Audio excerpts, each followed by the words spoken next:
అందుకనే క్షేత్రజ్ఞ విభాగ యోగం అని బట్టి అవిభక్తం చ భూతేషు విభక్తమివ చ స్థితం భూతభత్తు చ తద్జ్ఞేయం గ్రసిష్ణు ప్రభవిష్ణు చ.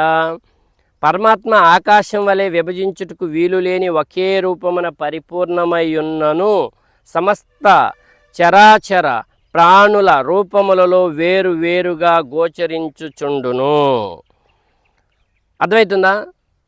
ఆకాశం వల్ల విభజించడానికి వీలు లేకుండా ఉన్న ఒకే ఒక్కడిగా ఉన్న వివిధ ప్రాణులు అంటే దేవుడి యొక్క శక్తి, దేవుడి యొక్క జ్ఞానం వివిధ ప్రాణుల ద్వారా మనం తెలుసుకోవాలి. నా రూపాన్ని ఇచ్చింది ఎవరంటే భగవంతుడే, ప్రతి ఒక్కరి రూపం ఇచ్చింది ఎవరంటే భగవంతుడే, నా యొక్క రూపమే కాదు లోపల ఆత్మను పెట్టింది ఎవరంటే భగవంతుడే.